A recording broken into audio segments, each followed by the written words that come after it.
Եթերում Պաշտպանության նախարարության, տեղեկատվության և հասարակայնության հետ կապերի վարչության զինուշ հեռուստածրագրի շաբաթօրյա թողարկումն է, բարև ձեզ։ Այս շաբաթվա աշխատանքային վերջին օրը ապրիլի 18-ին Հայաստանի Հանրապետության նախագահ զինված ուժերի գերագույն գլխավոր հրամանատար Սերժ Սարգսյանն աշխատանքային այցով եղել է Պաշտպանության նախարարության վարչական համալիրում։ Նախագահի այցի մանրամասները ներկայացվող տեսանյութում։ Մինչ նախարարության վարչական համալիրում Պաշտպանության նախարարության կենտրոնական ապարատի անդամների, այնուհետև ղեկավար կազմի հետ խորհրդակցությունները, նախագահը դիտել է Պաշտպանության նախարարության մարզական համալիրում ցուցադրական մարզումները, Պաշտպանության նախարարի և մի շարք այլ բարձրաստիճան զինվորականների ուղեկցությամբ այցելել է Պաշտպանության նախարարության վարչական համալիրի մասնագիտացված բուժկետ, ծանոթացել պայմաններին, զրուցել աշխատակիցների հետ։ Հանրապետության նախագահը վարչական համալիրում դիտել է նաև Հայաստանի Հանրապետության ռազմաարդյունաբերական համալիրի ընկերությունների արտադրատեսակները։ Շրջայցից հետո անցկացված խորհրդակցության ընթացքում իրականացվել է տեսակոնֆերանս բանակային զորամիավորումների, մի շարք զորամասերի հրամանատարների, մարտական դիրքերում հերթապահություն իրականացնող զինծառայողների հետ։ Ես վստահ եմ, որ ձեր տրամադրությունը տեղն է, վստահ եմ, որ մարտական ոգին բարձր է, և վստահ եմ, որ և դուք, և ձեր զինակիցները այսօր մեր սահմանների երկարությամբ պատրաստ են և կապահովեն մեր երկրի անվտանգությունը։ Ապրեք։ Պաշտպանության նախարարը, զինված ուժերի գլխավոր շտաբի պետը, նախարարի տեղակալները, զինված ուժերի գերագույն գլխավոր հրամանատար Սերժ Սարգսյանին ներկայացրել են պաշտպանության ոլորտում կատարված աշխատանքներն ու առաջիկա ծրագրերը, առկա խնդիրները և դրանց լուծման ուղղությամբ իրականացվող միջոցառումները։ Նախարար Սեյրան Օհանյանն իր զեկույցում ներկայացրել է պաշտպանության ոլորտի գործունեությունը հանգամանորեն անդրադառնալով հիմնական գործառութային ուղղություններին, մասնավորապես պաշտպանության ոլորտի շարունակական զարգացման, մարտական խնդիրների հերթապահության, մարտական պատրաստականության և պատրաստության, միջազգային միջգերատեսչական, հասարակայնության հետ փոխգործակցության և այլ ուղղություններով իրականացված աշխատանքներին։ Պաշտպանության նախարարության ամբողջ անձնակազմը հասկանում է իր դերն ու առաքելությունը երկրի պաշտպանողության ամրապնդման գործում։ Մենք փորձում ենք առաջնորդվել դրականի օրինակով, գլխակորույս չլինելով ունեցած հաջողություններից և չնիրհելով դափնիների վրա։ 2014 թվականին ևս առաջնորդվում ենք նույն զինված ուժերի պատրաստությանը և պաշտպանական բարեփոխումներին որակական առաջընթաց կարգախոսով։ Սեյրան Օհանյանը վստահեցրել է, որ նախագահի նախորդ այցի ժամանակ տրված ցուցումի համաձայն անձնակազմի վարպետության բարձրացման նպատակով արդեն էականորեն ավելացվել է ուսումնական տարվա համար հատկացվող զինատեսակների զինամթերքը։ Ուսումնական գործընթացի բարելավման նպատակով ավելացվել է նաև ուսումնամարտական տեխնիկայի քանակը։ Զինված ուժերի գլխավոր շտաբի պետ գեներալ-գնդապետ Յուրի Խաչատուրովը նախագահին զեկուցել է զինված ուժերի պատրաստականության բարձրացման գործում մեծ դեր խաղացած զորային կառույցի կազմակերպչական կառուցվածքային փոփոխությունների, ղեկավարման համակարգի կատարելագործման, նյութատեխնիկական և բարեհոգեբանական ապահովման ընթացակարգերի բարելավման մասին։ Նա ընդգծել է, որ հատկապես առանձնակի ուշադրություն է դարձվել բանակը սպառազինությամբ և ռազմական տեխնիկայով հագեցնելու գործընթացին, որի արդյունքում ձեռք են բերվել հեռահար և ճշգրիտ խոցման նորագույն միջոցներ, ավելացնելով զինված ուժերի կրակային հնարավորությունները։ Նախարարի առաջին տեղակալ Դավիթ Տոնոյանն էլ զեկուցել է պաշտպանական քաղաքականության, անձնակազմի կառավարման, ռազմակրթական, տեղեկատվության և հասարակայնության հետ կապերի ոլորտներում իրականացված աշխատանքներն ու բարեփոխումների արդյունքները։ Դավիթ Տոնոյանն ընդգծել է, որ պաշտպանական կարողությունների զարգացման շրջանակներում առավել նշանակալի ձեռնարկը պաշտպանության ռազմավարական վերանայման գործընթացն է, որն իրականացվելու է մինչև 2015 թվականի վերջը և նպատակաուղղված է Հայաստանի շուրջ ձևավորված անվտանգության միջավայրի երկարաժամկետ գնահատման հիման վրա պաշտպանության և անվտանգային դինամիկ համակարգի մինչև 2020 թվականի հեռանկարային զարգացման ապահովմանը։ Փոխնախարարի հավաստմամբ այս ուղղությամբ ի թիվս իրականացված բազմաթիվ միջոցառումների զգալի աշխատանքներ են կատարվել նաև հասարակայնության հետ կապերի ոլորտում։ Նախարարի տեղակալ Արա Նազարյանն էլ իր զեկույցում ներկայացնելով օրենսդրական և իրավապահ գործունեության բնագավառներում 2013-2014 թվականների ընթացքում նախարարության կողմից իրականացված աշխատանքները, նշել է, որ շարունակական աշխատանքների արդյունքում բարձրացել է զորամասերի հրամանատարության և իրավապահ մարմինների համագործակցությունը։ Կոռուպցիոն ռիսկերի և այլ արատավոր երևույթների դեմ պայքարի ուղղությամբ իրավապահ մարմինների կողմից իրականացվել են լայնածավալ օպերատիվ բնույթի միջոցառումներ եւ քննչական գործողություններ, ինչի արդյունքում կանխվել եւ բացահայտվել են մի շարք հանցագործություններ։ Անդրադառնալով հաշվետու ժամանակահատվածում նյութատեխնիկական ապահովման դեպարտամենտի եւ ռազմաարդյունաբերական վարչության գործունեությանը նախարարի տեղակալ Ալիկ Միրզաբեկյանը հանրապետության նախագահին ներկայացրել է սպառազինության, ռազմական տեխնիկայի մարտունակության ապահովման, նոր եւ արդիական ռազմական տեխնիկայի ձեռքբերման, զորքերում ուսումնանյութական բազայի կատարելագործման եւ այլ ուղղություններով կատարված աշխատանքները։ Ներկայացված առանձին խնդիրների շուրջ Սերժ Սարգսյանը հարցեր է ուղղել զեկուցողներին, հանձնարարականներ տվել պատասխանատուներին եւ իր դիտարկումները ներկայացրել նախարարության գործունեության գերակա ուղղությունների եւ առաջիկա անելիքների վերաբերյալ։ Ընդգծելով, որ առաջընթացը մեր զինված ուժերում տեսանելի է, նախագահը կարևորել է այդ առաջընթացին նոր թափ հաղորդելը, հաշվի առնելով այն ջանքերը, որ գործադրվում են մեր զինված ուժերը մարտունակ պահելու եւ մեր ազգային խնդիրները լուծելու ճանապարհին։ Անդրադառնալով Պաշտպանության նախարարության համար առաջնահերթ լուծման կարիք ունեցող սոցիալական բնույթի կարևորագույն խնդիրներին, հանրապետության նախագահն ընդգծել է. Մեր ծրագրով այս տարվա երկրորդ կեսից սկսելու ենք մեծ ծրագիր կապված զոհվածների եւ հաշմանդամների բնակարանային ապահովության հետ եւ ամենայն հավանականությամբ գնալու ենք այն ճանապարհով, որ ուղղակի կառուցենք բնակարաններ եւ հատկացնենք։ Պաշտպանության նախարարությունում նախագահը պատասխանել է նաև խորհրդակցության մասնակիցներին հետաքրքրող հարցերին։ Խորհրդակցության ավարտին մի խումբ զինծառայողներ բարեխիղճ եւ արդյունավետ աշխատանքի համար արժանացել են խրախուսանքի, պարգևատրվելով Հայաստանի Հանրապետության նախագահի շնորհակալագրերով։ Ապրիլի 16-ին Հայաստանի ոստիկանությունը նշեց կազմավորման 96-րդ տարեդարձը։ Մասնագիտական տոնի առթիվ այդ օրը Հայաստանի Հանրապետության ոստիկանապետ գեներալ լեյտենանտ Վլադիմիր Գասպարյանի գլխավորությամբ անցկացվել է հանդիսավոր նիստ։ Ոստիկանների մասնագիտական տոնը շնորհավորելու էին եկել Հայաստանի Հանրապետության վարչապետ Հովիկ Աբրահամյանը, Պաշտպանության նախարար Սերյան Օհանյանը, գլխավոր դատախազ Գևորգ Կոստանյանը, արտակարգ իրավիճակների եւ արդարադատության նախարարների պաշտոնակատարներ Արմեն Երիցյանն ու Հրայր Թովմասյանը, ազգային անվտանգության ծառայության տնօրեն Գորիկ Հակոբյանը, Երևանի քաղաքապետ Տարոն Մարգարյանը, մի շարք այլ բարձրաստիճան պաշտոնյաներ։ Հայաստանի Հանրապետության օրհներգը հոտնկայս լսելուց եւ Հանրապետության դրոշը ներս բերելուց հետո նախագահի աշխատակազմի ղեկավար Վիգեն Սարգսյանը ներկայացրեց Սերժ Սարգսյանի շնորհավորական ուղերձը, որում մասնավորապես նշվում էր, որ այսօր հայ ոստիկանը արժանապատվորեն եւ լիարժեք իրականացնում է իր առաքելությունը։ Իրավակարգի ամրապնդման գործում ներդրած ավանդի եւ ծառայողական պարտքը կատարելիս ցուցաբերած խիզախության համար նախագահ Սերժ Սարգսյանի հրամանագրով ոստիկանության մի շարք աշխատակիցների շնորհվեցին սպայական բարձրագույն կոչումներ եւ մեդալներ։ Առաջին անգամ նոր պաշտոնում գերատեսչություն այցելած Հովիկ Աբրահամյանն էլ շնորհավորելով ներկաներին եւ մաղթելով բարի ծառայություն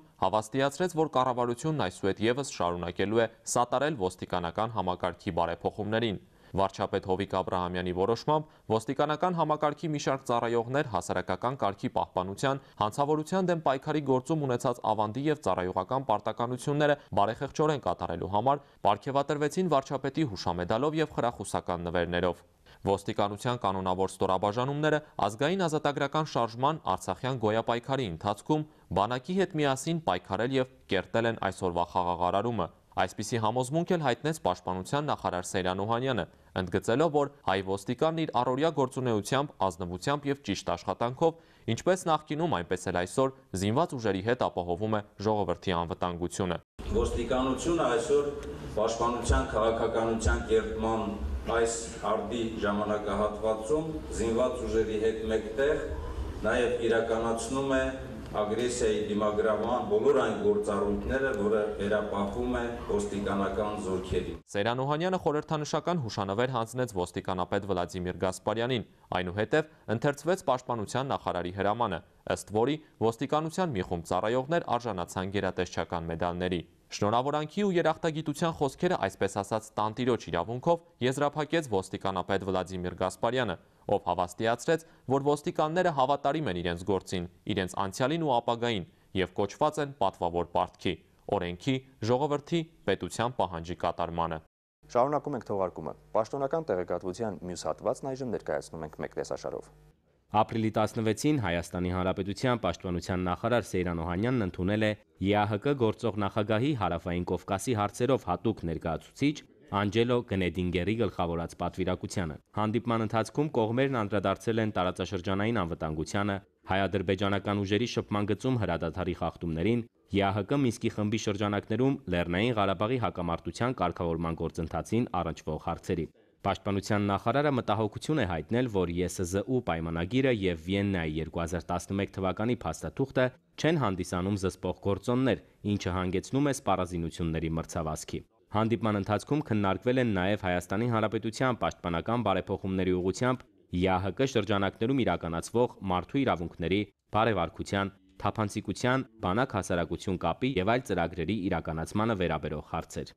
Ապրիլի 15-ից 16-ը Հայաստանի Հանրապետության Պաշտպանության նախարարությունում Հայաստանի Հանրապետության Պաշտպանության նախարարության Պաշտպանական քաղաքականության վարչության եւ Ֆրանսիայի զինված ուժերի երկկողմ ռազմական համագործակցության վարչության ներկայացուցիչների միջև Հայաստանում հավատարմագրված Ֆրանսիայի ռազմական կցորդի մասնակցությամբ անցկացվել են երկկողմ պաշտպանական քննարկումներ։ Քննարկումները հիմնականում վերաբերել են հայ-ֆրանսիական երկկողմ ռազմական համագործակցությանը եւ տարածաշրջանային ու միջազգային անվտանգության հարցերին։ Ապրիլի 16-ին Պաշտպանության նախարարի առաջին տեղակալ Դավիթ Տոնոյանն ընդունել է քննարկումների համար Երևանում գտնվող Ֆրանսիայի պաշտպանության նախարարության պատվիրակությանը եւ Հայաստանում Ֆրանսիայի Հանրապետության արտակարգ եւ լիազոր դեսպան պարոն Անրի Ռենոին։ Հանդիպման ընթացքում անդրադարձ է կատարվել երկկողմ համագործակցությանը, մասնավորապես ռազմական կրթության, ռազմական առողջապահության եւ խաղաղապահ գործողությունների բնագավառներում։ Հանդիպման ավարտին Պաշտպանության նախարարության պաշտպանական քաղաքականության վարչության պետ Լևոն Այվազյանը եւ Ֆրանսիայի Հանրապետության զինված ուժերի երկկողմ ռազմական համագործակցության վարչության պետ Ֆրանսիայի ռազմածովային ուժերի առաջին կարգի կապիտան Վիլլերը ստորագրել են Հայաստանի Հանրապետության եւ Ֆրանսիայի Հանրապետության պաշտպանության նախարարությունների միջև 2014 թվականի պաշտպանական բնագավառում երկկողմ համագործակցության լրամշակված պլանը։ Ապրիլի 15-ին հայ-ադրբեջանական պետական սահմանում Տավուշի մարզի Այգեպար գյուղի ուղղությամբ ԵԱՀԿ գործող նախագահի անձնական ներկայացուցչի օգնականների մասնակցությամբ տեղի է ունեցել հերթական դիտարկումը։ Իդեպ դիտարկումից հետո գյուղի բնակիչներն իրենց վրդովմունքն են հայտնել ԵԱՀԿ ներկայացուցիչներին։ Հայկական կողմից դիտարկմանը մասնակցում էին ԵԱՀԿ գործող նախագահի անձնական ներկայացուցչի օգնականներ Խրիստիո Խրիստովը եւ Իրջե Աբերլյան, իսկ ադրբեջանական կողմից ԵԱՀԿ գործող նախագահի անձնական ներկայացուցիչ Անջեյ Կասպրշիկը իր մյուս օգնականների հետ։ Երկու կողմերի զինված ուժերի ներկայացուցիչները նախ տվեցին անվտանգության կրկնակի երաշխիքներ, ինչից հետո հայ-ադրբեջանական սահմանի հյուսիս-արևելյան հատվածում տեղի ունեցավ դիտարկումը։ Հայկական կողմի հանդիպելու եւ ադրբեջանական կողմի առերես շփվելու առաջարկը, ինչպես միշտ այնպես էլ այս անգամ ադրբեջանցիները մերժեցին։ Դիտարկումը տևեց ընդամենը 5 րոպե, զինադադարի խախտման դեպք չարձանագրվեց։ Դիտարկումից հետո ԵԱՀԿ գործող նախագահի անձնական ներկայացուցչի օգնականները պաշտպանության նախարարության ներկայացուցիչների հետ եղան Այգեպար գյուղում։ Կայացած բրիֆինգի ընթացքում գյուղապետ Անդրանիկ Այդինյանը նրանց մանրամասն ներկայացրեց գյուղում տիրող իրավիճակը։ Ըստ այդմ ադրբեջանական կողմը գրեթե ամեն օր տարբեր տրամաչափի զենքերից անկանոն կրակի տակ է պահում խաղաղ բնակչությանը։ Կրակոցներ են հնչում գյուղի մշակույթի տան, բնակելի տների եւ բազմաբնակարան շենքերի ուղղությամբ, որտեղ միայն խաղաղ բնակչություն է տեղակայված։ Փակ է միջքաղաքային ճանապարհը, անվտանգության անհրաժեշտությամբ պայմանավորված անջատվել է գյուղի գազամատակարարումը։ Այգեպար գյուղից գնդակոծված շենքերի եւ տների կադրերը ներկայացնում ենք առանց մեկնաբանության։ Տանը ոնց մնաց։ Հա, ստեղ մտել։ Էս երեք բանն։ Ահա, ստեղ մտել։ Ասենց գնացել, այստեղ տվել, շախ տվել։ Բակները բերել այդ գազի բան ինչ տվել դե բայց պատկերացրու ստեղ սենց տվել ու գել ստեղը սաղ էր վառվել էր ես մտա այն պահին որ ստեղը վառվում էր ինձ թվում է այս փեչին որտեղ տեսեք ստեղը բանա խփած է ժամի 6-ին իրիկուվա ժամի 6-ից մինչև 10-ը անընդհատ կրակել է մեծովել փուչուրովել ավտոմատովել դեշեկայովել ամբողջ գյուղին զաստավին են տվել ամբողջ գյուղին տվել են տները այստեղ այնտեղ նետուն չլեր որ կպած չի նրանք գիտում են ստեղ եք դրա համար չեն խմում իսկ մի հատ մարդ իմ տունն այդ ներքևա մի քիչ են կողմանց կենա սկսում են Բրիֆինգից անմիջապես հետո գյուղապետարանի դիմաց հավաքված գյուղացիներն իրենց խիստ վրդովմունքը հայտնեցին ԵԱՀԿ գործող նախագահի անձնական ներկայացուցչի օգնականներին, նշելով, որ այս պահին կրակոցներ չկան, բայց նրանց հեռանալուն պես գյուղի ուղղությամբ ամեն անգամ վերսկսվում են կրակոցները։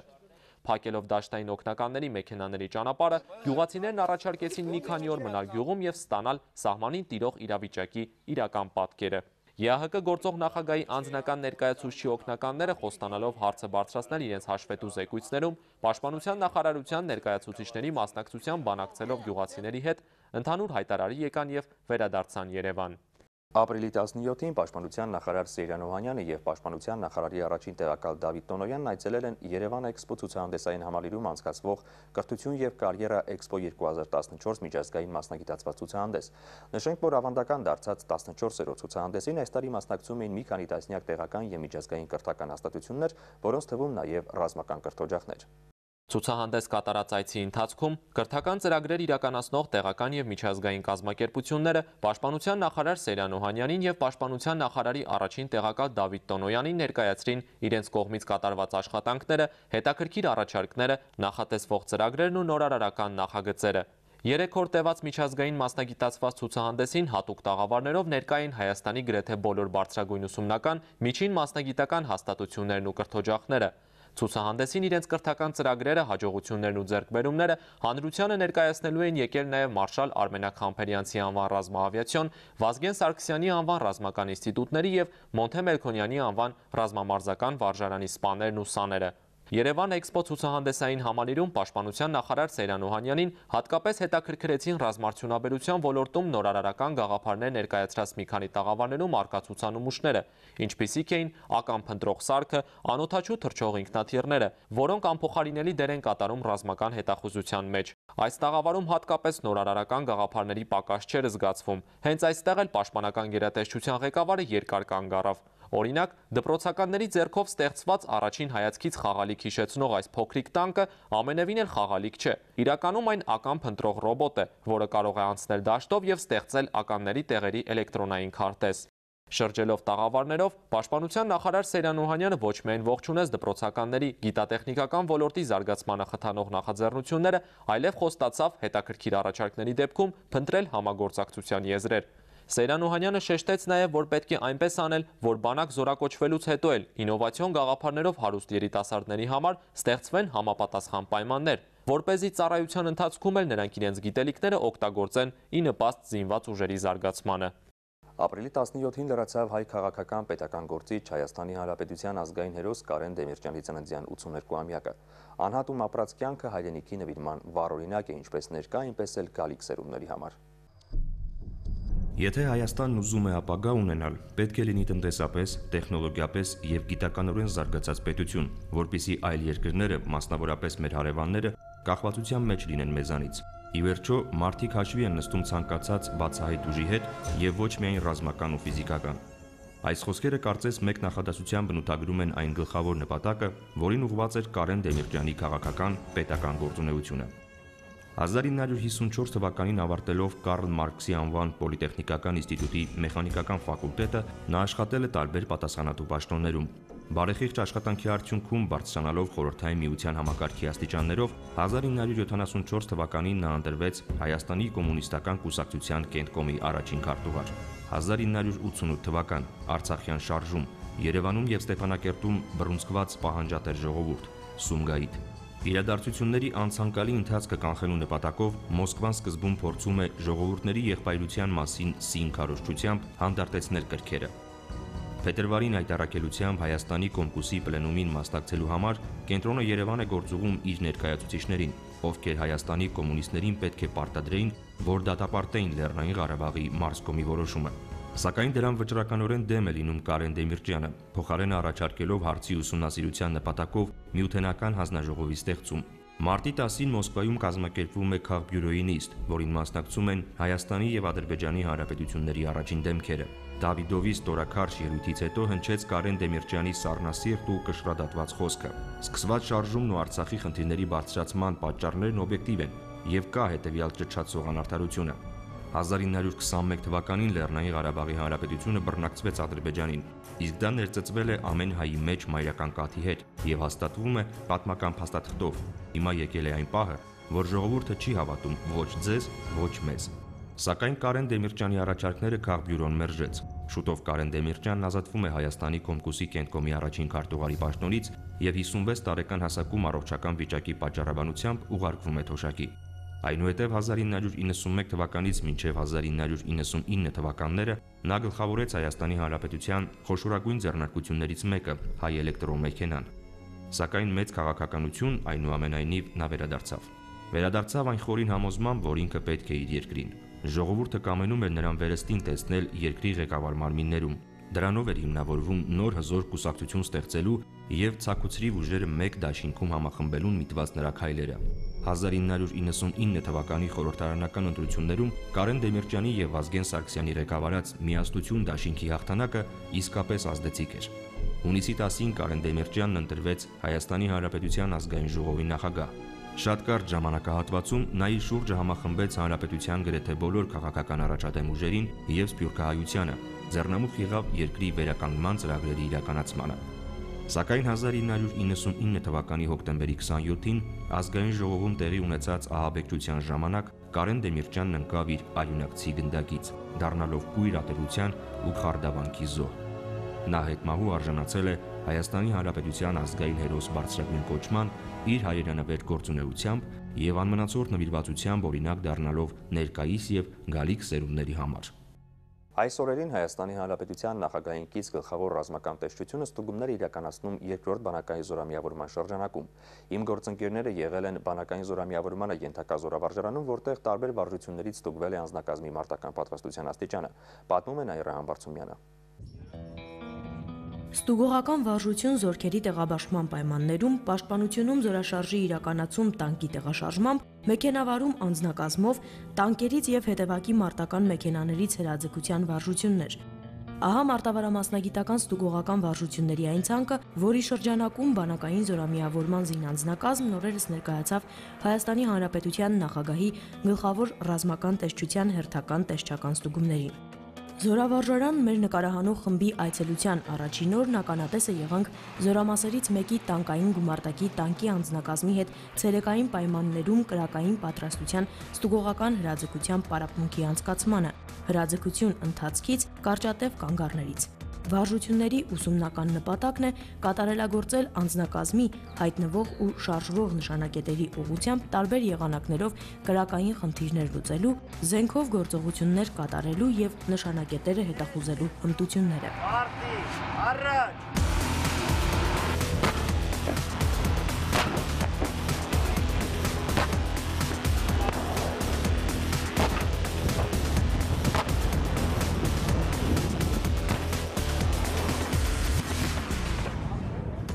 Ես ուրախ եմ, որ տեսչական ստուգումների ժամանակ անձնակազմը ցուցաբերեց լավ գնահատական։ Ցույց տված արդյունքը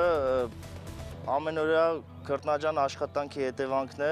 Ուզում եմ նշեմ, որ չենք բավարարվելու մեր հասած արդյունքներով, կատարելագործելու ենք մեր անձնակազմի գիտելիքները եւ մարտունակ ենք պահելու մեր ազգային բանակը, քանի որ մեր անձնակազմը պետք է ցանկացած ժամանակ կատարի իր առջև դրված խնդիրը, գերազանց ձևով։ Այս ստուգողական վարժությունը գերազանց արդյունքներով կատարելուց հետո մեր զինծառայողներն անցան երկրորդ վարժության կատարմանը։ Այն է հակաօդային պաշտպանության միջոցներից կրակային պատրաստության ստուգողական հրաձգություն։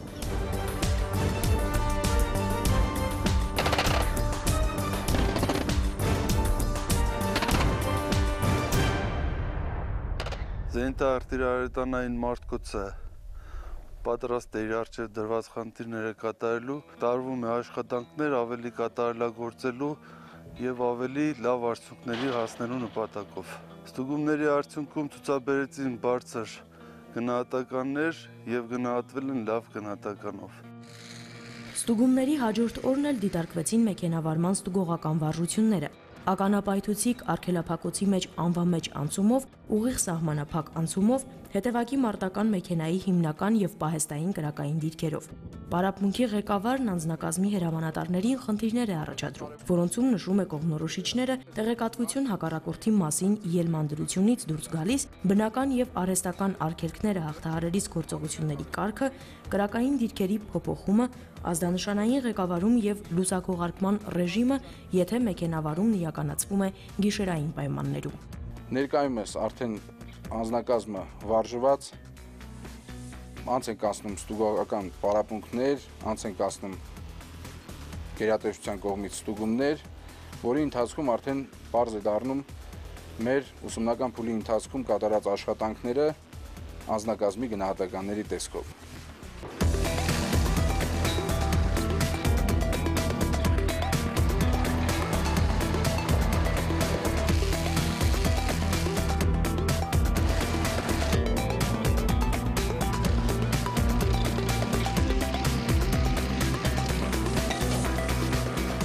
Մինչ տանկ արշավարանում ընթանում էին արգելագոտիների հաղթահարման ստուգողական վարժությունները, զորավարժարանի մյուս հատվածում էլ տեսչական խմբի մյուս անդամները ստուգում էին մեր զինծառայողների հետևակի մարտական մեքենա 1-ից հրաձգային վարժությունների իրականացման մարտավարամասնագիտական հմտությունները։ Հայաստանի Հանրապետության նախագահի գլխավոր ռազմական տեսչության աշխատակիցները մեծ մասամբ գոհ էին մեր զինծառայողների ցուցաբերած արդյունքներից, սակայն անհրաժեշտ է միշտ ապահովել բարձր մարտական պատրաստություն։ Հենց այս առնչությամբ էլ տեսուչները, որոնց մեծ մասը մարտական ուղի անցած զինվորականներ են, նկատված թեև աննշան, բայց եւ մեր բանակի պարագայում անթույլատրելի փոքրիկ բացթողումներն ու թերությունները շտկելու ուղղությամբ կարևոր ցուցումներ տվեցին ստորաբաժանումների հրամանատարներին։ Հավելենք, որ տեսչական ստուգումները դեռևս շարունակվում են։ Օրերս Մարշալ Բաղրամյանի անվան զորավարժարանում զինված ուժերի ինժեներասակրավորային զորամասերից մեկի մասնակցությամբ անցկացվել է զորավարժություն, ներկայացնում է Վադիմ Ղարիբյանը։ Ցուցադրական գումարտակային մարտավարամասնագիտական զորավարժության մեկնարկից առաջ անձնակազմին առաջադրված խնդիրների, սցենարի, ստորաբաժանման տարբեր օղակների գործողությունների վերաբերյալ զինված ուժերի գլխավոր շտաբի պետի տեղակալ գեներալ լեյտենանտ Հայկազ Բաղմանյանին զեկուցեցին ինժեներական զորքերի պետ, վարչության պետ գնդապետ Կարեն Աբրահամյանը, ինժեներասակրավորային զորամասի հրամանատար գնդապետ Աշոտ Ղազարյանը, գումարտակի հրամանատար փոխգնդապետ Արմեն Մանուկյանը։ Յուրաքանչյուր ուսումնական փուլի ընթացքում զորատեսակի ստորաբաժանումների մասնակցությամբ անցկացվող նմանաբնույթ զորավարժությունների գլխավոր նպատակն է ստուգել անձնակազմի մարտունակության և մասնագիտական պատրաստության, ինչպես նաև ինժեներասակրավորային միջոցների սարքինության աստիճանը, վարժադաշտում հմուտ ու գրագետ գործելու ունակությունը։ Այդ աստիճանի վերջնական գնահատականը զինված ուժերի հրամկազմի կողմից տրվում է արդյունքների ամփոփման ժամանակ, երբ հայտնաբերված թերությունների վերաբերյալ տրվում են հստակ հանձնարարականներ և նախանշվում առաջիկա ծրագրերը։ Ըստ զորավարժության սցենարի, գրոհային գործողություններ ձեռնարկած հակառակորդի ստորաբաժանումները մխրճվում են յուրայինների պաշտպանության ներքո գտնվող շրջան վաշտի հենակետի խորությամբ։ Անհապաղ հետևում է համապատասխան ազդանշանը և հակառակորդի առաջխաղացումը կանխարգելելու նպատակով գումարտակի ինժեներասակրավորային վաշտի ստորաբաժանումը նախապատրաստում և իրականացնում է կամրջի պայթեցում։ Այնուհետև ականապատման բնագիծը դուրս գալիս բանակային զորամիավորման արգելափակման շարժական ջոկատը։ Առաջադրված խնդիրների կատարման շրջան են շարժվում գնդի հողափոր մեքենաները։ Այդ մեքենաները նախատեսված են փոսորակների փորման և բուլդոզերային աշխատանքների կատարման համար։ Հետևում է հերթական ազդանշանը և շարասյունային ուղու սարքավորման շրջան է դուրս գալիս ճանապարհադիրը, որը նախատեսված է մարտական գործողությունների ժամանակ շարասյունային ուղիների սարքավորման, ռազմական ճանապարհների նախապատրաստման և սպասարկման աշխատանքների համար։ Այնուհետև, ըստ զորավարժության պլանի, մարտական խնդիրների կատարման շրջան են ելնում ինժեներական արգելաբացման մեքենան և մեխանիզացված կամրջի լրակազմը։ Գումարտակի ինժեներասակրավորային վաշտի դասակի ուժերով պայմանական հակառակորդի հակատանկային ականադաշտում պայթեցման եղանակով իրականացվում է անցումների բացում ականազերծման միջոցների կիրառմամբ։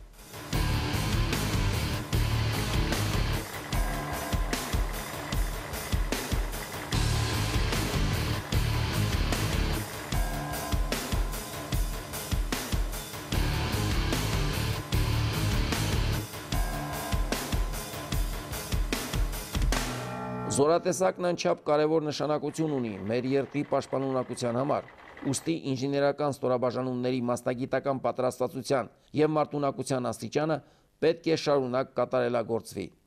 Թողարկումը եզրափակենք մեկ հայտարարությամբ։ Այսպես, հայտարարվում է մրցույթ Հայաստանի Հանրապետության Պաշտպանության նախարարության կադրերի և ռազմական կրթության վարչության միջազգային ծրագրերով կադրերի պատրաստման և օտար լեզուների ուսուցման բաժանմունքի առաջատար մասնագետի դասախոսի քաղաքացիական հատուկ ծառայության թափուր պաշտոնը զբաղեցնելու համար։ Մրցույթը կկայանա 2014 թվականի մայիսի 19-ին ժամը 10:00-ին Պաշտպանության նախարարության վարչական համալիրում, քաղաք Երևան, Բագրևանդի 5։ Փաստաթղթերն ընդունվում են ամեն օր ժամը 9:30-ից մինչև 12:30, բացի շաբաթ և կիրակի օրերից։